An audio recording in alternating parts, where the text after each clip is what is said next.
ॐ नमः सिद्धेभ्यः।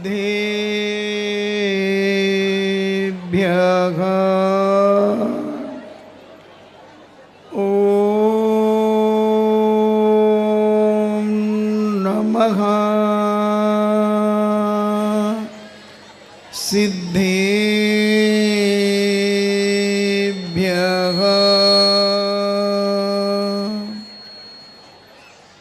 ॐ नमः सिद्धेभ्यः।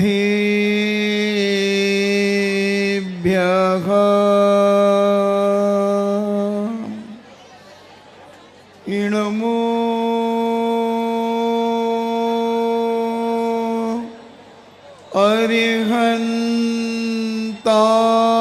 अरिहन्ताणम् इणमो सिद्धाणम्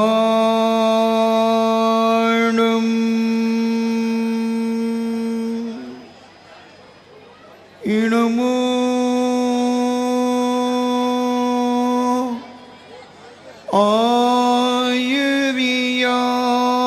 आयुर्याणम्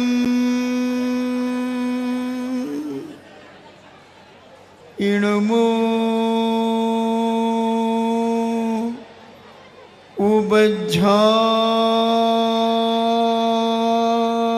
उबज्झायाणम् इणमो लोये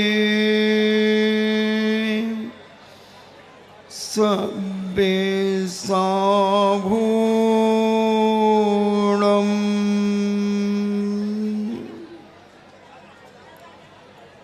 पंच परमेष्टि भगवान की अहिंसामयी बीतराग विश्व धर्म की देवादिदेव 1008 आदि ब्रह्मा आदिश्वर श्री आदिनाथ भगवान की देवादिदेव 1008 श्री अभिनंदन नाथ भगवान की देवादिदेव 1008 शासन नायक बाल ब्रह्मचारी भगवान महावीर स्वामी की परम पूजनीय आचार्य शिरोमणि गुरुवर श्री कुंद कुंद महामुनिराज की परम पूजनीय आचार्य शिरोमणि गुरुवर श्री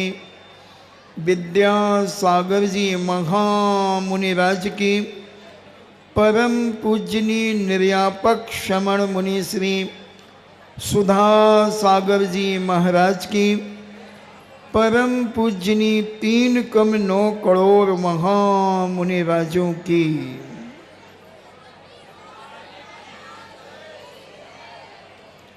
देखें, अगर माताएं आगे आ जाएं तो बहुत अच्छा रहेगा। ये जो पीछे बैठी हैं आगे आ जाओ, जो पीछे बैठी हैं वो आगे आ जाएं तो ज़रा अच्छा लगेगा कि आप धर्म सभा में बैठे हैं। पीछे बैठने से लगता है कि आप अपनी व्यक्तिगत बातें कर रहे हैं, आपको धर्म से कोई विशेष लगाव नहीं है।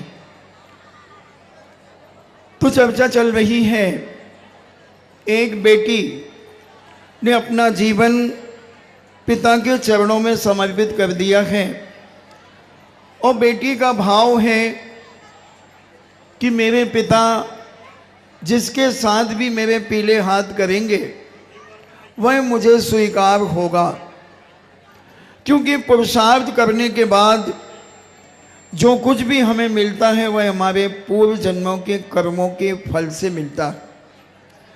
ऐसा कर्म सिद्धांत का अकाट नियम है। पुरुषार्थ करने के बाद जब हमें सफलता नहीं मिलती तो हम अपने आप में एक दृढ़ संकल्प करते हैं कि निश्चित है यह हमने पूर्व जन्म में ऐसा किया होगा। क्योंकि पूर्व जन्म के किए हुए कर्म के बिना कोई ऐसा हमें प्राप्त नहीं होता। पिता जब यह बेटे की वार्तालाप सुनकर के उत्तेजित हो जाता है, कल अपन ने चर्चा सुनी थी, इतना क्रोध और आपे से बाहर हो जाता है और अपनी बेटी से कहता है ठीक है मैं भी देख लूंगा। और एक बगीचे उद्यान में भ्रमण करने के लिए जाता है तो वहां देखता है कि बहुत सारे लोगों की भीड़ लगी है। जैसे इस पंडाल के उस तरफ लोग वार्तालाप कर रहे हैं, अपनी मनमौजी की बातें कर रहे हैं, ऐसा ही वह पुहुपाल जो मैना सुंदरी के पिता श्री हैं, वह देखते हैं कि बहुत सारे लोगों की भीड़ लगी हुई है।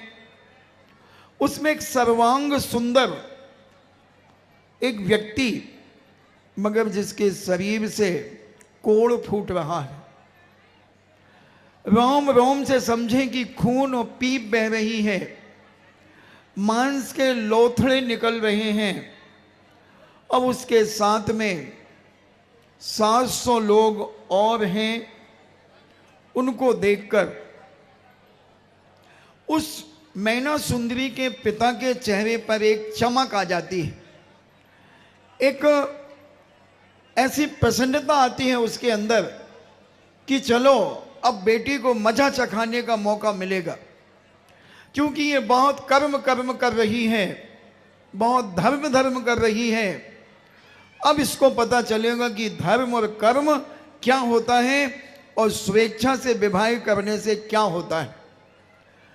क्योंकि आज स्वेच्छा से विवाह करने का बड़ा माहौल बना हुआ है। और मैं तो दावे से कहता हूं 99.9 जिस लड़की ने अपनी स्वेच्छा से पानी ग्रहण किया है, 99.9 वह लड़की मानसिक दुखी है।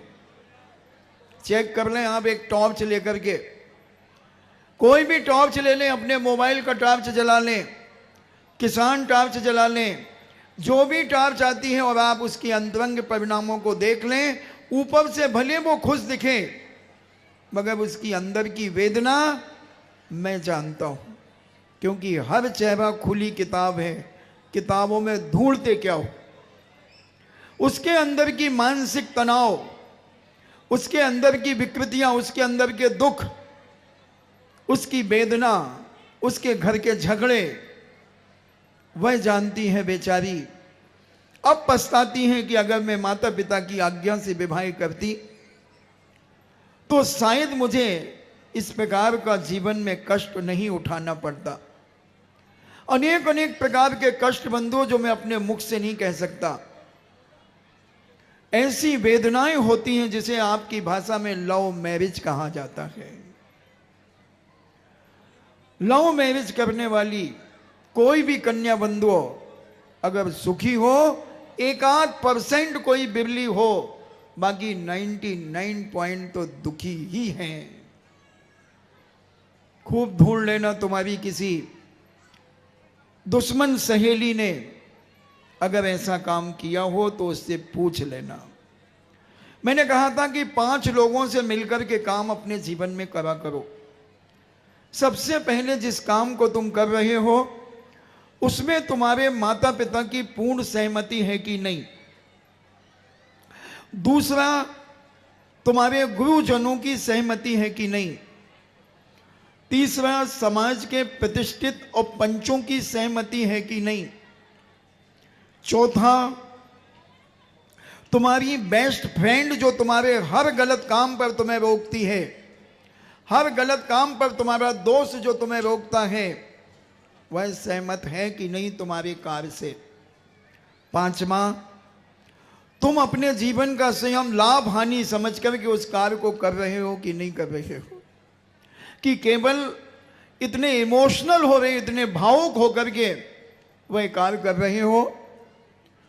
वह व्यक्ति नियम से अपने जीवन में पछतावा या सुसाइड कर लेता है या तलाक लेकर के अपनी जिंदगी को बर्बाद कर लेता है। बंधुओं, घुट घुट करके जीता है, यानी मरता ही है, प्रतिपल मर रहा है वह।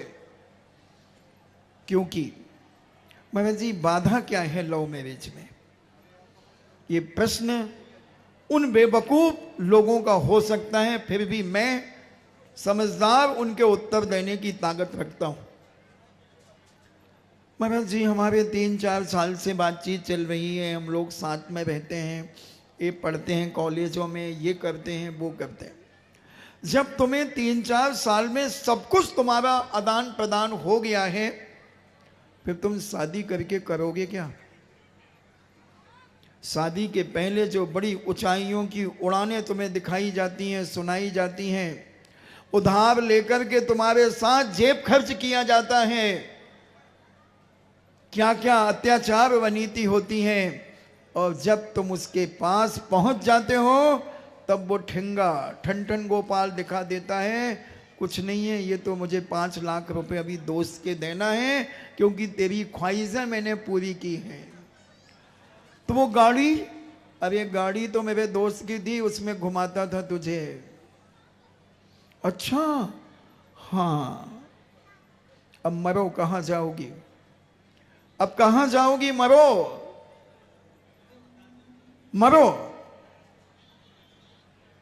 और ये सारा ललितपुर क्या, सारा यूपी क्या, सारा भारत जानता है इस नतीजे को।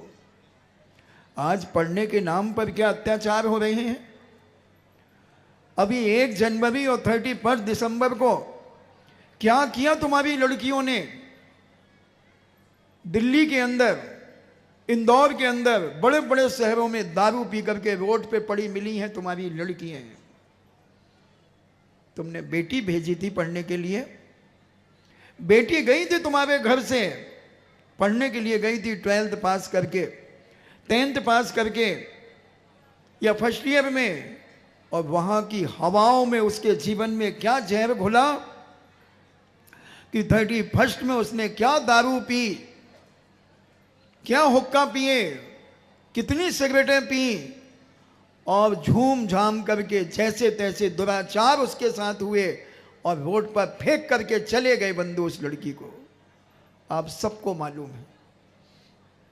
इंदौर में मुझे फोटो दिखाए, देखो महाराज ये जैन लड़की, उस नगर की, नगर का नाम नहीं बता रहा हूं, उस नगर की, उसके पिता का ये नाम है, और ये रोड पर पड़ी है, पुलिस ने उठा करके उनके घरों में बेचा है।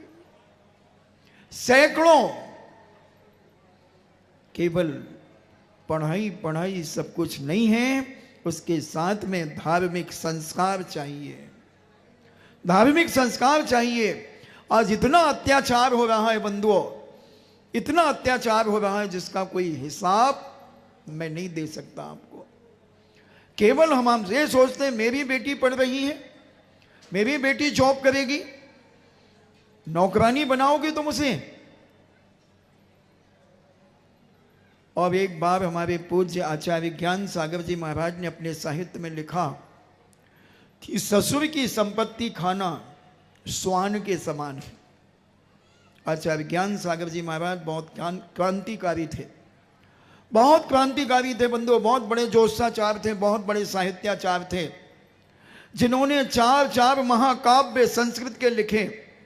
जयोदय महाकाव्य, वीरोदय महाकाव्य, सुदर्शनोदय महाकाव्य, समुद्रोदय चंपू, और भी उन्होंने 28 ग्रंथ लिखे, जो बहुत बड़े संस्कृत के विद्वान थे।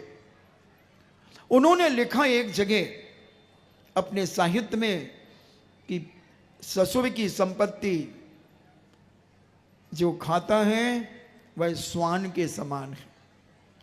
तो जब गोष्ठी में ये बात आई, क्योंकि उनके साहित्य पर पूज्य मुनि श्री के सानिध्य में अनेकों गोष्ठियां हुई, बड़े बड़े विद्वान, 150-150 विद्वान आते थे, जिसमें 60-70 विद्वान चयनित होते थे, बड़े बड़े उच्च कोटि के विद्वान, जिसे हम चोटी के विद्वान कहते हैं। तो जब उन्होंने कहा कि महाराज जी आपके ज्ञान सागर महाराज क्या लिख रहे हैं, ससुर की संपत्ति खाने वाला सुअर के समान, तो महाराज ने कहा मैं कहता हूं कि पिता की संपत्ति खाने वाला सूकर के समान है। फिर मैंने सोचा कि ससुर की संपत्ति खाने वाला स्वान और पिता की संपत्ति खाने वाला सूकर, तो फिर बेटी की कमाई खाने वाला गीदड़ है बंधुओं। बेटी कमाई के लिए है। आज बेटी को लड़की कहूंगा, बेटी नहीं कहूंगा। लड़की आज कमाई के लिए है। विज्ञापन पर आ गई लड़की, हर दुकान पर खड़ी है लड़की, हर जगह सेलमैन बनकर के दुकानों में चला रही है लड़की। इतना पतन स्त्री जाति का हमारा कभी सोच नहीं गए इन सब चीजों पर। हमारी बेटियां घर से निकलती थी तो अपने मां के साथ निकलती थी, अपनी भाभी मां के साथ निकलती थी, बड़ों के साथ सदा रहती थी और बड़ों के आदर्श को अपने जीवन में कंधा से कंधा मिला करके अपने जीवन को पवित्र बनाती हुई चली जाती थी। और आज की लड़कियां क्या पता है, किस मां को पता है कि तुम्हारी लड़की कहां गई है? पता है तुम्हें तुम्हारी लड़की इंदौर में पढ़ने गई है कोई माई की लाल मां जिसकी बेटी इंदौर पढ़ रही है और इस समय पूछा जाए कि 7:41 पर तुम्हारी बेटी कहां होगी? क्या कोई मां बता सकती है बेटी को? अगर मां और बेटी का संबंध होगा तो डंके की चोट पर मां कह सकती है महाराज 7:41 पर मेरी बेटी मेट्रो में है, और ठीक 8 बजे वो घर में पहुंच जाएगी। वो मां कह सकती है, मम्मी नहीं कह सकती। मम्मी की लड़कियां होती हैं और मां की बेटियां होती हैं। मम्मी की लड़कियां होती हैं बंधुओं, क्योंकि मम्मी भौतिकवाद के युग में पागल हो रही है। पंचदियों के विषयों की लोलुपता उसके अंदर दिन दूनी रात चौगनी बढ़ रही है, और मां के अंदर एक आदर्श और संस्कार और संस्कृति उसके रग रग में विद्यमान होती है।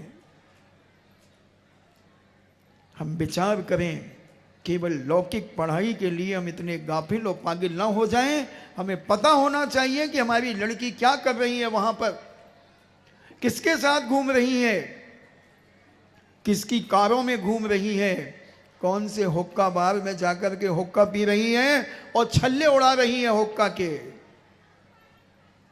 महाराज जी ये तुम्हें बताता कौन है? तुम ये बताओ पहले। हमें पता नहीं, तुम कह रहे होगे हमें पता नहीं, और आपको कैसे पता है? सुन लो मुझे कैसे पता है। मगर यह भी मेरा दावा है, कोई भी माई का लाल ललितपुर का कह दे कि गंभीर सागर ने किसी से किसी के बारे में आज तक एक शब्द पूछा है, तो कोई भी कहे कि मैंने किससे पूछा है, मुझे आकर के कहे। सारे भारत को चुनौती है मेरी कि मैंने अगर आज तक किसी के बारे में किसी भी संबंध में कोई चर्चा की हो तो फिर महाराज कैसे मालूम है तुम्हें?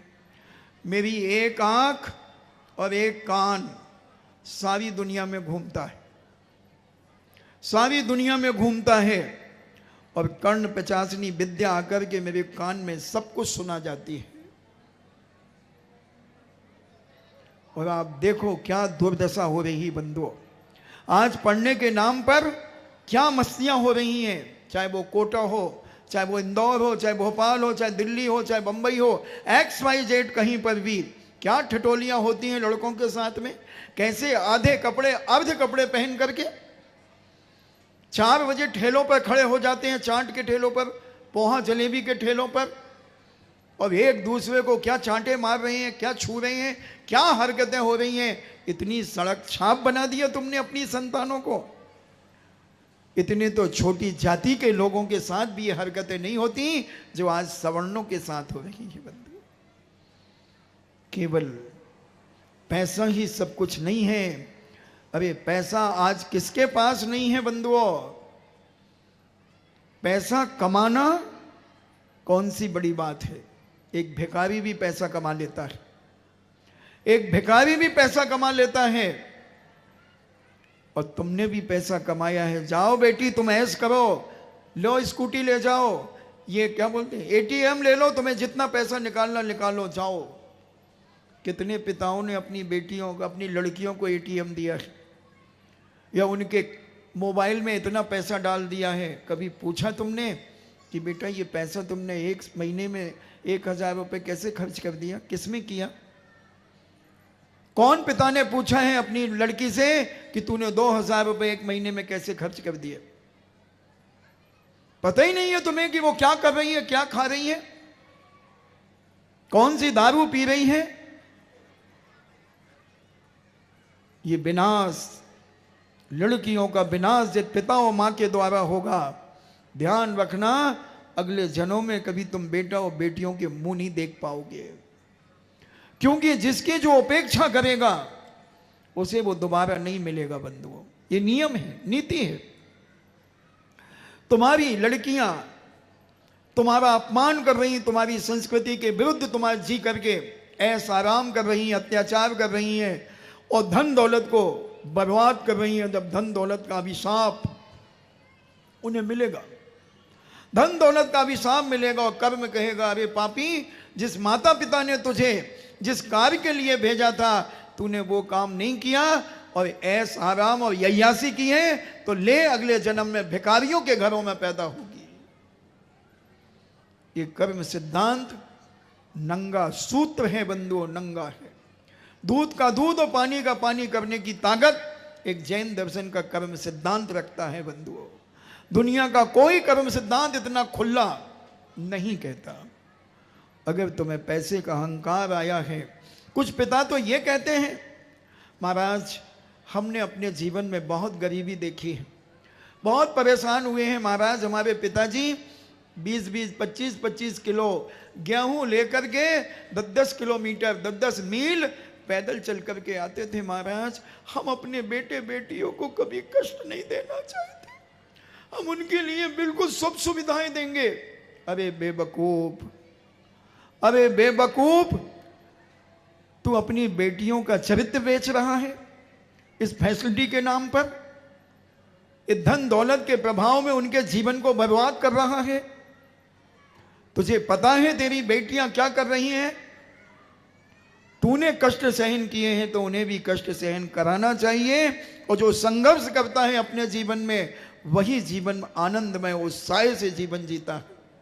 प्रमादी और आलसी आदमी कभी जीवन नहीं जी सकता। आज की लड़कियों से अगर 5 किलो, एक थैले में 5 किलो सब्जियां लेकर के यहां से घंटा घर तक भेज दिया जाए पैदल, उनकी 10 नानियां जिंदा हो जाएंगी, 10 नानियां जिंदा हो जाएंगी। और तुम्हारे दादाजी ने 10-10, 20-20 किलो कंधों पर गेहूं की बोरियां रख करके, घंटा घर क्या मायने रखता है, यहां से गदियाना और गदियाना से कहां कहां गए हैं और तुम गधरा रहे हो। वो गदियाना गए हैं और भी आसपास के गांव में व्यापार करने जाते थे और तुम इतने गधरा गए हो।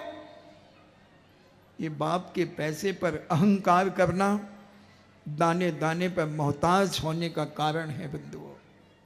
क्या खा रहे हैं, क्या पी रहे हैं तुम्हें मालूम है?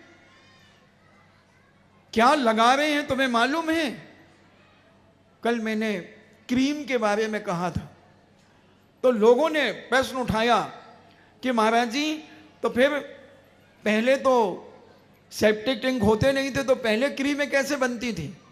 इसलिए पहले क्रीमें नहीं बनती थी, क्यों? क्योंकि पहले लोग खुले खेतों में सोच जाते थे तो वो खेतों में खाद बन जाता था, वो मल। और जब से ये सेप्टिक टैंक चले हैं तब से ये लैट्रिन की क्रीमें बनना शुरू हुई हैं। पहले क्रीमें ही नहीं चलती थी, पहले क्रीमें ही नहीं हुआ करती थी।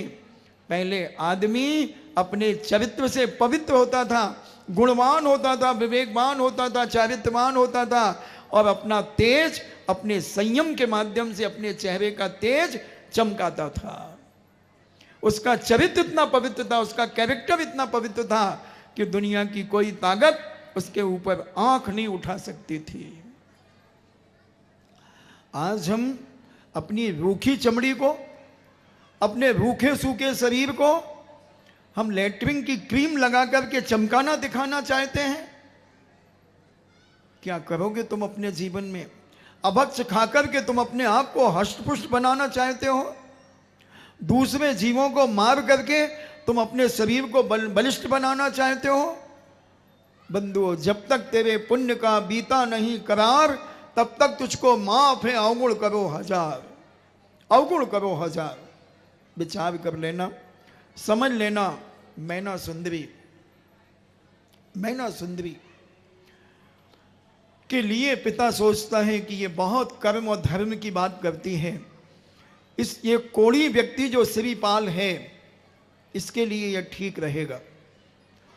पुहुपाल राजा, पुहुपाल राजा ने ये विचार कर लिया कि श्रीपाल के साथ मैं मैना सुंदरी का विवाह करूंगा। मैंने इतना समझाया और मेरे को जवाब देती है कि पिताजी, मेरे कर्म में जैसा होगा वैसा भोगना पड़ेगा, आप चिंता न करें, आप जिसके साथ मेरा पानी ग्रहण करेंगे मैं उसके साथ विवाह कर लूंगा, कर लूंगी। आदि आदि दुनिया की बातें ये कर रही है। अब देखता हूं, जब श्रीपाल से कहा कि भाई आप तो राजा हैं, तो आपको ये कोढ़, तो श्रीपाल ने ही कहा कि हे राजन, मैं राजा तो हूं, मगर मेरे कर्म के उदय से मुझे ये कोढ़ हुआ है, और कर्मों को तो भोगना ही पड़ता है। हमारे तीर्थंकर जैसों ने कर्मों को भोगा है। हमारे कितने तीर्थंकरों ने उपसर्ग आया है। हुंडा और सर्पणी काल जब दोष आता है तो 23वें नंबर तीर्थंकर पर, 24वें तीर्थंकर पर और 7वें तीर्थंकर पर उपसर्ग आता है। ये ऐसा नियोग है, जब तीर्थंकर पारसनाथ जैसे पिटे, आदिनाथ जैसे 7 महीने 8 दिन तक 3 अंजलि गन्ने के रस लेके के घूमते रहे। 22 वर्ष तक पति के वियोग में अंजना छटपटाती रही। जनक नन्ही सीता मां 14 वर्ष वनवास में भ्रमण करती रही। रामचंद्र जी जैसे 14 वर्ष तक वनवास में भ्रमण करते रहे। बंधु, ये कर्म है, ये कर्म चमड़ी उधेड़ देता है। तुम कोई भी रुस्तम चले आओ, कर्म के सामने तो तुम अपराधी हो। कर्म कहता है, होगे भक्तों के तीर्थंकर, होगे तुम भक्तों के तीर्थंकर, होगे तुम जनक नन्ही सीता मां भक्तों की, मगर जो कर्म किया है वह कर्म तो भोगना ही पड़ेगा बंधुओं, भोगना ही पड़ेगा।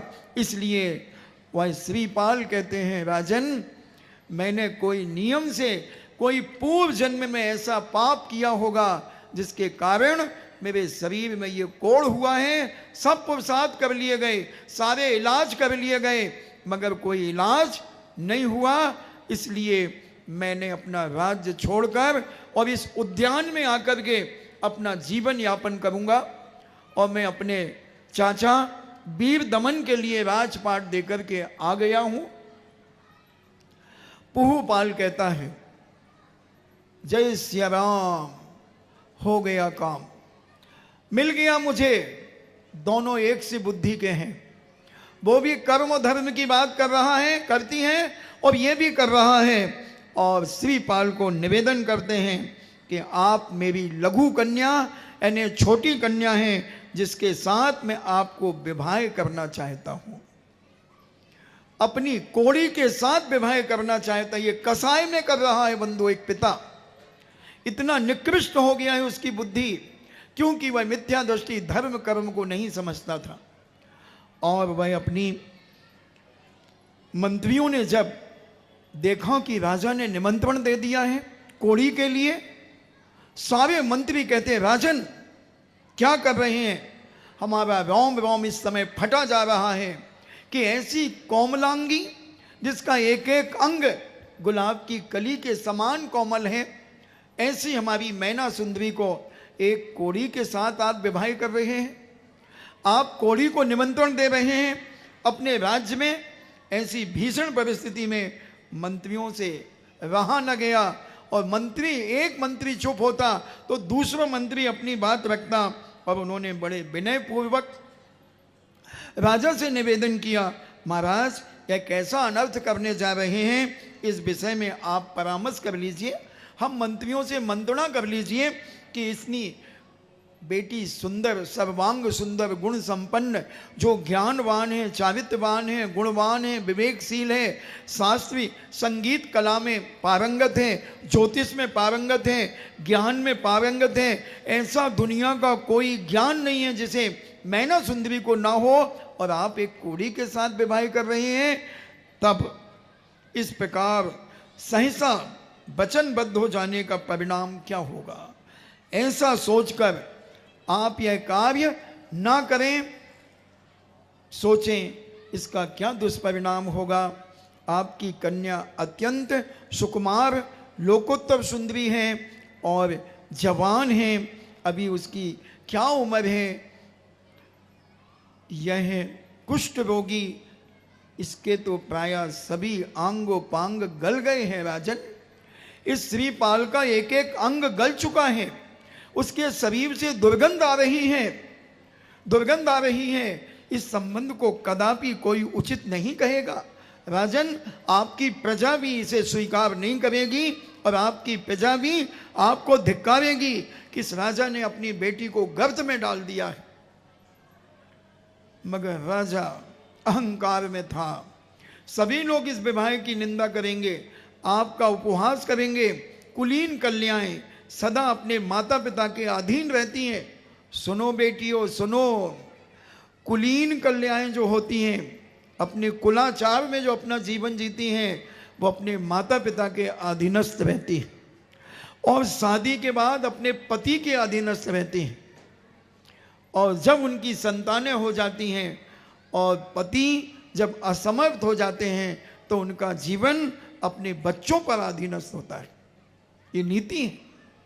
इसलिए हे तात, हे राजन, आप पिता हैं, माता हैं के अधीनस्थ होती हैं। इसलिए माता पिता को चाहिए कि कन्या के लिए, कन्या के अनुरूप योग्य वर की खोज करें। अयोग्य वर के विषय में आप विचार करें कि योग्य और अथवा अयोग्य क्या है, इसके किसके जीवन में हानि और लाभ क्या है। कोई भी कार्य करने के पहले राजन हानि और लाभ देखना चाहिए कि इसमें लाभ क्या है और हानि क्या है। और आप देखें, हमारी जो छोटी बहन ने बिजाती में विवाह किया है, उसकी दशा देखिए क्या है। और आप भी देख लीजिए, आपके यहाँ जिन जिन ने बिजातियों में किया है, उनकी दुर्दशा क्या है। कितनी पिट रही हैं, रोज दारू पी करके पीटा जा रहा है, उनको जलील किया जा रहा है, उनके साथ यहां तक कि दुराचार कराया जा रहा है पैसे के लिए। इसी नगर की बात कर रहा हूं और नगरों की भी बात कर रहा हूं, क्योंकि वो जानते हैं ये क्या करेंगे, इनकी औकात क्या है। ये क्या मुझसे लड़ सकते हैं? कुछ नहीं कर सकते। तुम्हारी बेटी को नौकरानियों के समान रखते हैं। मंत्री कहते हैं, राजन, आपकी बड़ी बेटी ने अपनी इच्छा पूर्वक जो बिजाती में विवाह किया है, राज के खिलाफ विवाह किया है, उसकी क्या दशा है आपके सगे कानों को मालूम है। आपकी सगी आंखों ने देखा है सारा दृश्य, मगर आप भी कुछ नहीं कर सकते, क्योंकि उसने स्वेच्छा से यह कार्य किया, किसी का सहयोग उसके लिए नहीं है। आप भी यही कहते हैं कि उसने अपने मन से किया है। और आज भी हम देखते हैं, जब कोई बेवकूफ लड़की, बेवकूफ ही कहूंगा उसे, जो माता पिता और अच्छे रिश्तेदारों के खिलाफ चल करके कोई पाणी ग्रहण जब कर लेती है, तो वो बेवकूफ की गिनती में आ जाती है। और जब उसके साथ घटना दुर्घटना कोई परेशानियां होती हैं, तो कोई भी उसे सहयोग नहीं देता, सब अपना हाथ खींच लेते हैं। भाई ऐसी जगह कौन बदनाम होगा, कौन सहयोग देगा। इसलिए जो बेटियां समझदार होती हैं, वो कहती हैं मरते मर जाएंगे, मगर माता पिता की आज्ञा के बिना हम अपने जीवन का हम सफर नहीं चुनेंगे, नहीं चुनेंगे। ये भारतीय संस्कृति है बंधु, ये भारत की संस्कृति है। इसलिए हमारे पूज्य शांति सागर जी महाराज कहते थे, उत्तम खेती, मध्यम व्यापार, जघन्य नौकरी, भीख निदान। तीसरे नंबर पर उन्होंने नौकरी रखी, जघन्य। नौकरी तो मजबूरी है, मजबूरी है। आजकल की कुछ लड़कियां चाहती हैं कि हम नौकरी वाले से विवाह करें।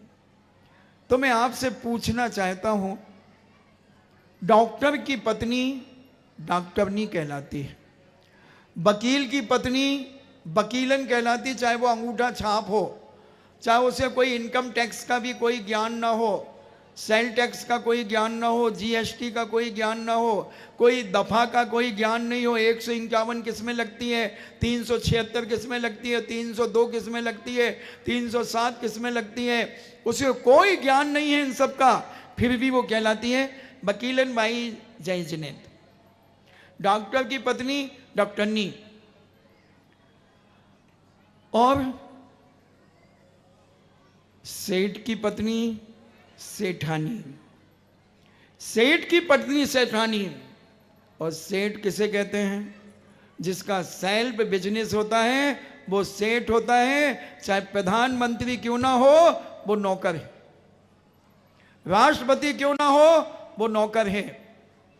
विचार करना, वो नौकर हैं, जो सैलरी लेते हैं वो सब नौकर हैं।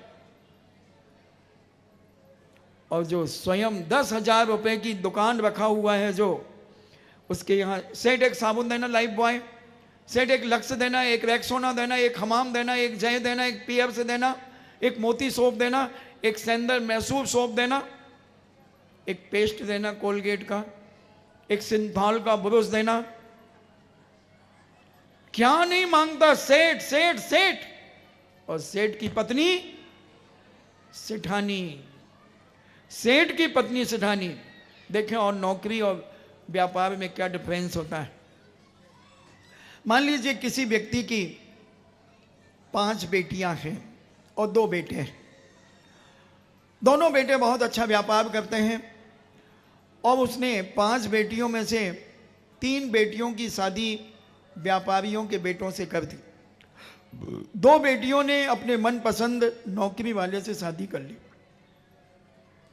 अब पिता के मन में आया कि मैं अब बुढ़ापा आ गया है, क्यों ना मैं अपने सारे दामादों को और अपने बेटे के ससुराल वालों को सभी को श्री सम्मेश शिखर की यात्रा कराना चाहता हूँ, तीर्थ वंदना कराना चाहता हूँ। सारे तीर्थंकरों की जन्म भूमियाँ, दीक्षा कल्याणक के स्थान, जन्म कल्याणक के स्थान, केवल ज्ञान के स्थान और मोक्ष के स्थान, सारे 5 कल्याणकों के स्थानों की वंदना करने के लिए हम तैयार होते हैं। और सबको फोन कर दिया या खबर कर दी या पत्र डाल दिया, दामान साहब 1 महीने के लिए यात्रा के लिए चलना है। हाँ पिताजी कब चलना है, आप मुझे बता दीजिए 4-5 दिन पहले। ठीक है, अभी विचार कर रहे हैं हम लोग, ठीक है। और जब 15 दिन पहले नौकरी वालों को खबर भेजी गई कि सारे परिवार के लोग तीर्थ यात्रा के लिए जा रहे हैं, आप लोग भी तैयार रहें, 15 दिन के बाद टिकट सब रिजर्वेशन हो गए, बसें हो गई, जो भी होता है। पिताजी, नौकरी वाला कह रहा है, पिताजी हम अपने बॉस से बात करेंगे पहले, अभी छुट्टी मिलेगी कि नहीं मिलेगी। हेलो हेलो, हाँ कौन बोल रहे हो? मैं SK जैन साहब बोल रहा हूँ। हाँ बोलिए सर, मेरी सारी फैमिली तीर्थ यात्रा के लिए जा रही है, मुझे 1 महीने की छुट्टी चाहिए। ना बाबा ना बाबा, छुट्टी नहीं मिलेगी, अभी कंपनी बहुत लॉस में चल रही है, अभी कंपनी को ऊपर बहुत परेशानियां हैं, आपको छुट्टी नहीं मिलेगी। प्लीज़ सर, हमारी वाइफ को भी बहुत इच्छा है कि तीर्थ यात्रा के लिए जाना है। बोले ना ना ना ना, आप गलत फहमी में, 6 महीने बाद विचार करेंगे, अभी नहीं मिलेगी। सर प्लीज़, नहीं मैंने आपको मना किया ना। और उसने फ़ोन काट दिया। पत्नी बहुत उत्साहित थी कि सारे परिवार और कुटुंब के साथ हम तीर्थ वंदना के लिए जाएंगे, मगर पति ने कहा बहुत गड़बड़ हो गई। क्या हुआ? आप चिंता मत करो ना, पैसे ऐसे की चिंता नहीं करो, हमारे पापा के पास सब कुछ है, पापा ही करेंगे पूरा खर्चा, अपन को कुछ नहीं करना।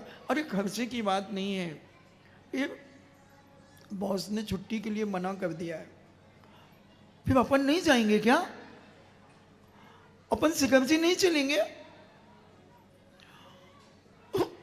कैसे हो गया? मैंने कितना कहा था कि देखो अपना बिजनेस कर लो, अपना बिजनेस कर लो, तुम माने नहीं। आखिर तुमने हमसे वादा किया था कि शादी के 1 साल के बाद हम अपना बिजनेस कर लेंगे, इसलिए मैंने तुमसे शादी की थी। अब उसके अंदर एक नफरत पैदा होने लगी, एक घृणा उसके अंदर जागृत होने लगी, और दूसरे को भी यही संदेशा मिल गया। बेचारे दोनों दुखी, दोनों बेटियां दुखी, दोनों दामाद दुखी, और बाकी सारे के सारे लोग, दो बेटे और 3 बेटियां अपने अपने परिवारों को लेकर के तीर्थ वंदना के लिए जा रही हैं, और ये घर में घुट रही हैं। नौकरी वाले नौकर है ना, नौकरों को कहाँ इतनी फैसिलिटी है। और उन्होंने तो 1 हफ्ते दुकान की बिक्री जेब में रखी, शटर गिराया, ताला लगाया, जय श्री राम, हो गया काम, चलो यात्रा के लिए। अब इधर अभी तो लोन लेना पड़ेगा, छुट्टी मिल जाए तो उधारी लेना पड़ेगी। मैं पूछना चाहता हूँ, अभी आपके ललितपुर में ही देख ले, इतना दान निकला, इसमें नौकरी वाले ने किसने सबसे बड़ी बोली ली है? नौकरी वाले ने, बताओ। बड़े बड़े का 1-2 लाख की बोली लेना कोई मायने नहीं रखता। बड़ी बोली कौन से नौकरी वाले लेनी है कि बिजनेस वाले लेनी? बताओ। बिजनेस वाला व्यापारी सेठ होता है, नौकरी वाला तो नौकर होता है। आप देख लो कौन ने ली बोलियां, और पूरा कुटुंब चला गया यात्रा पर, और ये घुट घुट करके जीवन जी रहे थे, और इतना क्रोध आया उस महिला को, उसने सुसाइड कर लिया। क्योंकि जब एक दूसरे से बहस हुई, तुमने कहा था कि हम 2 साल के अंदर, 1 साल के अंदर बिजनेस कर लेंगे, इसलिए मैंने तुमसे शादी की, और वो बहस हुई और ऐसा हुआ मामला, इतनी ज्यादा उत्तेजना आ गई कि उस लड़की ने सुसाइड कर लिया। और जब सुसाइड कर लिया तो लड़के ने सोचा कि मैं फंसूंगा, तो लड़के ने भी स्वयं सुसाइड कर लिया। दोनों मर गए, दोनों मर गए बंधुओं। इसलिए हमारे शांति सागर जी महाराज जैनाचार्य, बहुत तुम दूरदर्शन देखते हो, और वो दूरदृष्टि रखते थे, वो दूरदृष्टि रखते थे हमारे महापुरुष। इसलिए शांति सागर जी महाराज ने कहा था, उत्तम खेती, सबसे श्रेष्ठ है जीवन में खेती करना। सेकंड है व्यापार, सेकंड है व्यापार, भले छोटा व्यापार हो।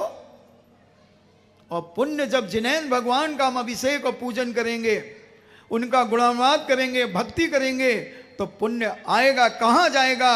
और पुण्यात्मा जी मिट्टी छुएगा तो सोना हो जाएगा बंधुओं। 1993 के बाद से बोलो ललितपुर कहां तो और कहां पहुंच गया, कहां पहुंच गया बंधुओं।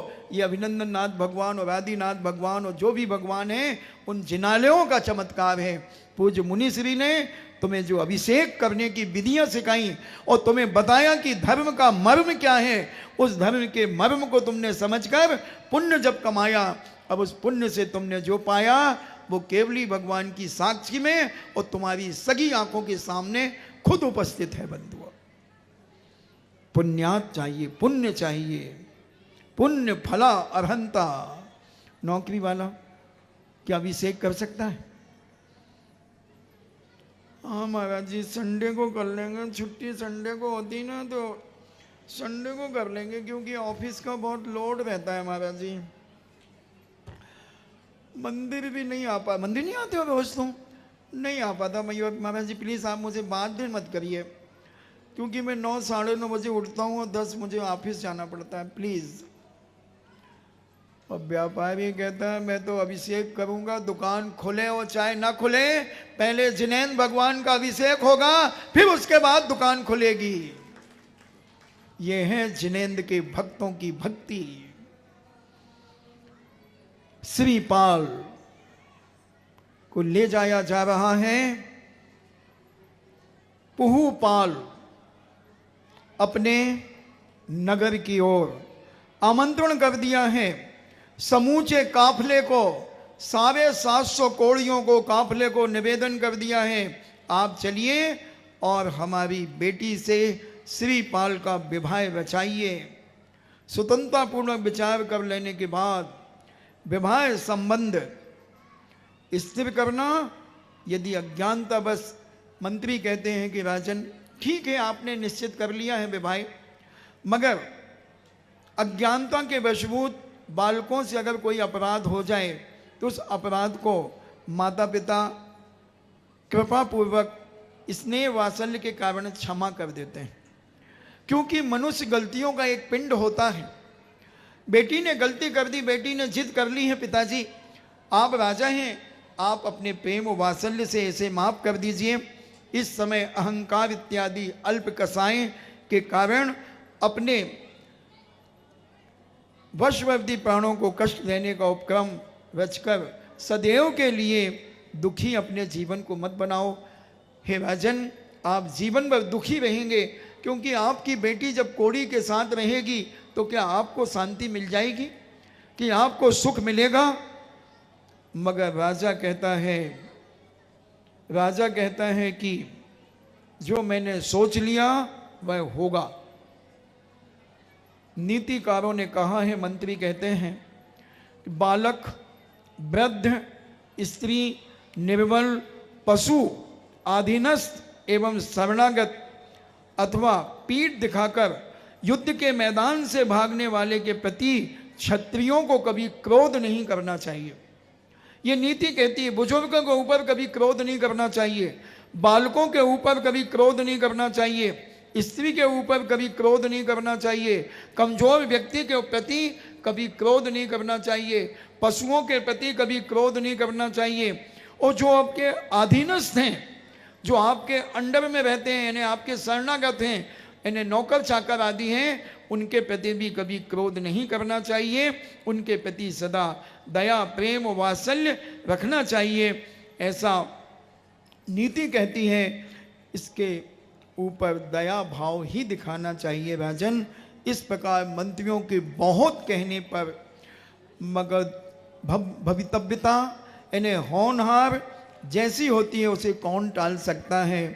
ऐसा होनी तो अमिट थी। राजा पुहपाल को मंत्रियों की कोई बात समझ में नहीं आई और उन्होंने कह दिया, मंत्रियों ज़्यादा मुझे संबोधित करने की ज़रूरत नहीं है, तुम सब इस विषय में अज्ञानी हो, अनभिज्ञ हो। इस प्रकार सौभाग्यवश अंधे पुरुष के हाथ में बटेर पक्षी आ जाता है। ऐसा ही मेरे पुण्य के उदय से मुझे कोड़ी कुश्ती मेरा दमाद बनने का सौभाग्य इसका आ गया है, और मैं अपनी बेटी का अहंकार चूर करूंगा। जो कहती है धर्म और कर्म के उदय से जैसा मिलेगा वैसा मुझे मिला है, ऐसा जो विचार। ए बच्चों, चलो यहां से। तो ऐसा मिला है, इसे ही मैं मजा चखाऊंगा, ये सारी दुनिया को बताऊंगा। और इस श्रीपाल का भी सौभाग्य है, कन्या के वर के रूप में मुझे मिल गया, इसका परित्याग कर देना अब संभव नहीं है।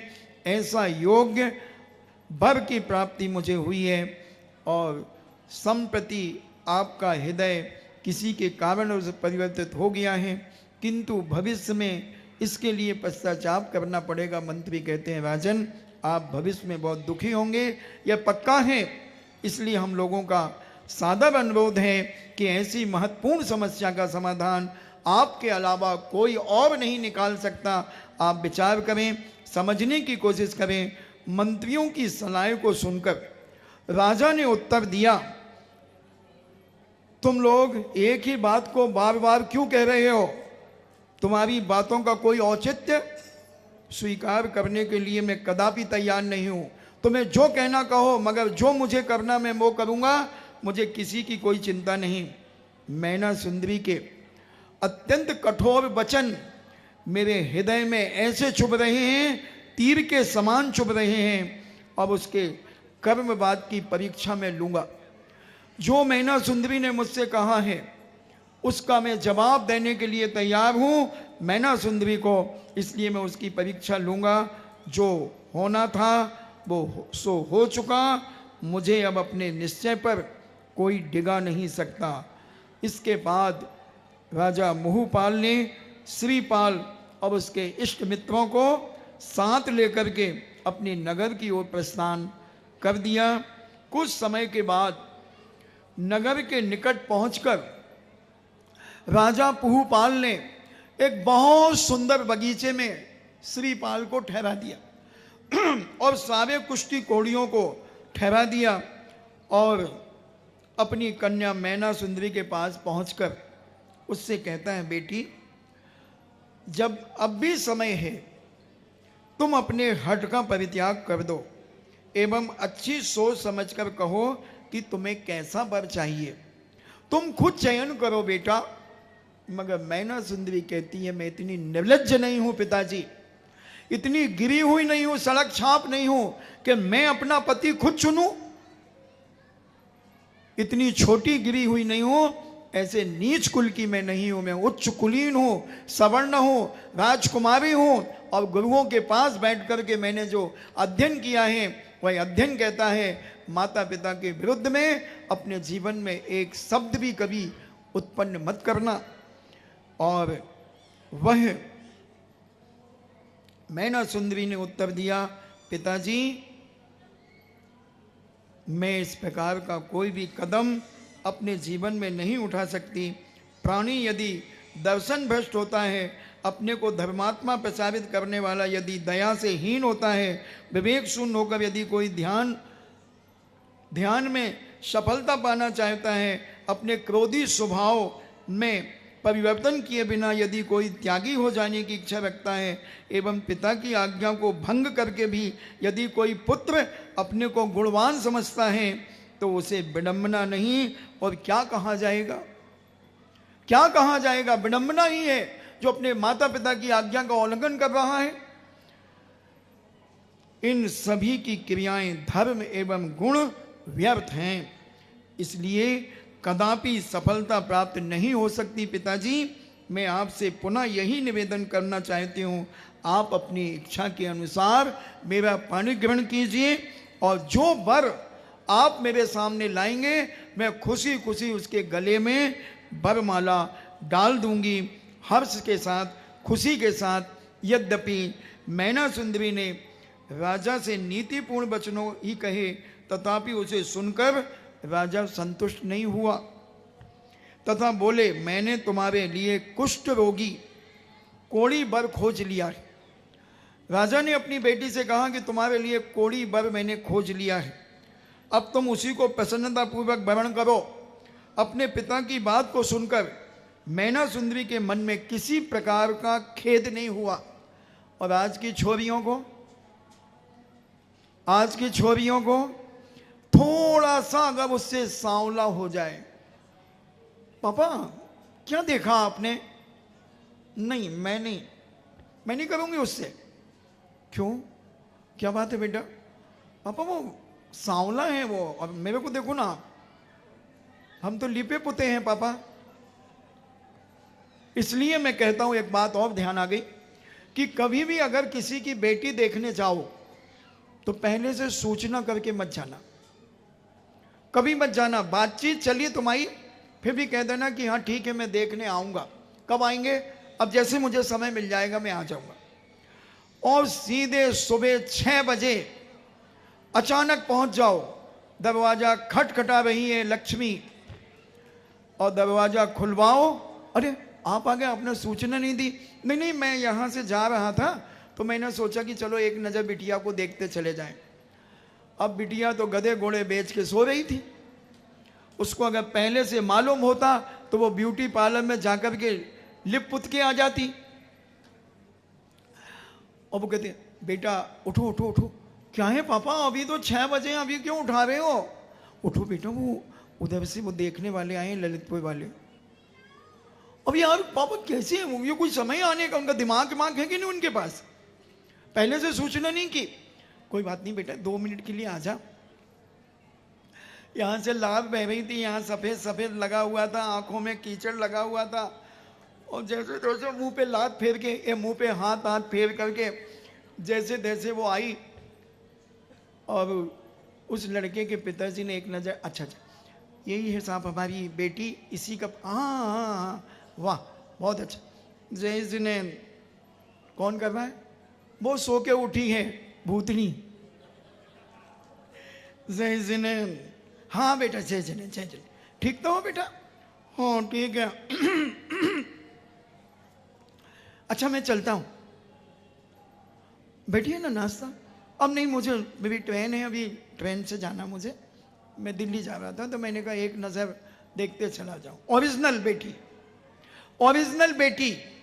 और ऐसे ही तुम लड़का देखने जाना ओरिजिनल, बिना बताए अचानक देखने जाना। वो बेवकूफ जो लुंगी में होगा या नाइट सूट में होगा, नाइट सूट होगा, इधर से पट्टी मट्टी लगी होंगी, इधर इधर पट्टी लगी होंगी, और सो रहा होगा, और तुमने दरवाजा खटखटाया, पिताजी उठे, अरे भाई साहब, हाँ मैं सोच रहा था कि एक नज़र, वो कुंडली मिलाई थी ना, तो 28 गुण मिल रहे थे। अच्छा आपने मिलवाई क्या? हाँ मैंने मिलवाई है। आपने? बस मैं आज ही जाना था मुझे मिलवाने के लिए, मगर आपने मिलवानी तो अब क्या मुझे मिलवाना। तो मैं सोचा कि एक नज़र बच्चे को देख लेता। हाँ हाँ, एक मिनट, अभी उठो विवेक, ए विवेक उठो, विवेक। अबे पापा क्या है, क्यों हल्ला कर रहे हो आप सुबह सुबह यार? मालूम नहीं तुमको मैं 1:30 बजे रात को सोया था? अरे 2 मिनट के लिए उठो। अबे आप, मुझे नींद आ रही है, और चद्दर खींच करके वो सो गया। अरे वो जो अपनी बात चल रही थी ना, हाँ, तो वो देखने के लिए, ये कोई तरीका है देखने का? कोई बात नहीं, आ जाओ, एक बार आ जाओ। क्या पापा, कौन आया है? बेटा ये अपने ललितपुर से आए हैं। अच्छा अच्छा पापा ठीक है। जय जिनेंद्र। आंखें कैसी हैं? अभी ऐसी आंखें चल रही। जय जिनेंद्र पापा। अच्छा अच्छा बेटे, लेट सोए थे क्या रात को? हाँ मैं 1:30 बजे रोज ही सोता हूँ, कभी 2 बजे सोता हूँ। अच्छा, ठीक है, सो जाओ। मैंने गलती कर दी, मुझे मालूम नहीं था कि आप देर से उठते हैं। हाँ ये कोई तरीका थोड़ी है, मैं तो 9 साढ़े 9 के पहले नहीं उठ पाता हूँ। ठीक है, आप सो जाइए, अभी तो आपको 2 घंटे 3 घंटे सोने के लिए और मिल जाएंगे। ठीक है। अब वो चला गया। ओरिजिनल बेटा देखने मिला, बिल्कुल ओरिजिनल बेटी देखने मिली। नहीं तो फिर अगर तुमने सूचना कर दी तो फिर वही ऐसे ट्यूब से निकाल करके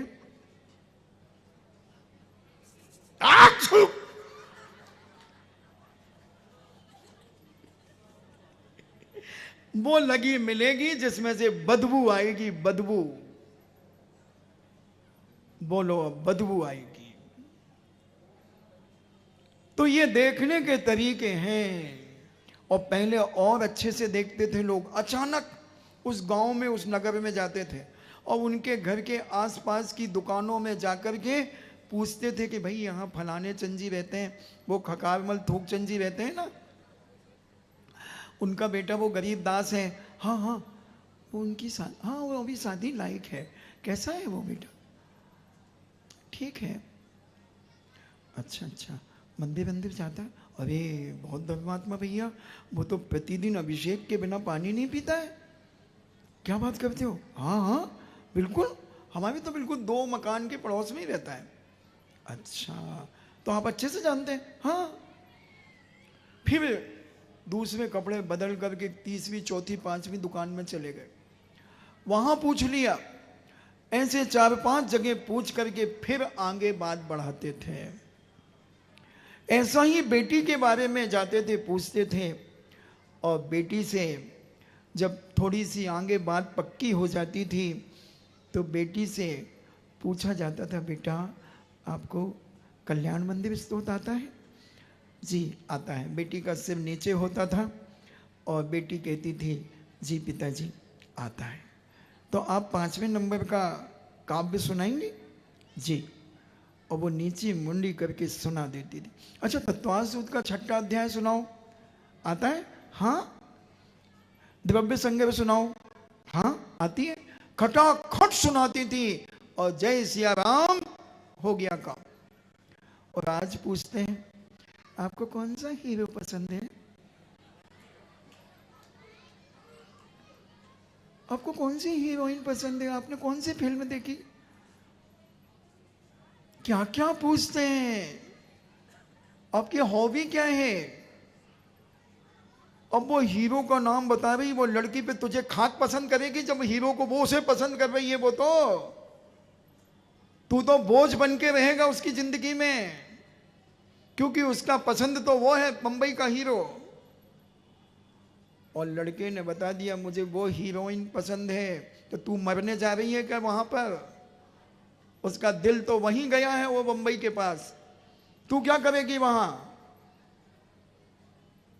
कैसा था जमाना, क्या आदर्श था बंधु हमारी समाज का। मगर इस भौतिक बात के युग में हम ऐसे अज्ञानता के शिखरों पर चढ़ गए, अब वहां से उतरना नहीं चाहते। वो बीरू तो दारू पी के टंकी पे चढ़ गया था, तो जैसे तैसे मौसी ने उतार लिया था। मगर ये मिथ्या तो अज्ञानता के शिखर पर इतने ऊंचे पहुंच गए हैं, इन मिथ्या दृष्टियों को नीचे उतारना बहुत मुश्किल हो रहा है बंधुओं। इन अज्ञानियों को नीचे उतारना बहुत मुश्किल हो रहा है। इसलिए वक्त रहते हुए हमें अपने जीवन को संभालना है, अपनी बेटी और बेटों को संभालना है, कि कहीं ये बेटा और बेटी कहीं विकृत ना हो जाएं, इनकी मनमानी के कारण कहीं इनकी जिंदगी बर्बाद ना हो जाए, इनके स्वार्थ के कारण इनका जीवन का अंत ना हो जाए। ऐसा विचार हमें करना है। मगर वह मैना सुंदरी का पिता पुहुपाल किसी भी प्रकार से डिगने वाला नहीं है, और पिता की आज्ञा को भंग करके भी कोई पुत्र या पुत्री अपने आप को गुणवान नहीं मान सकती।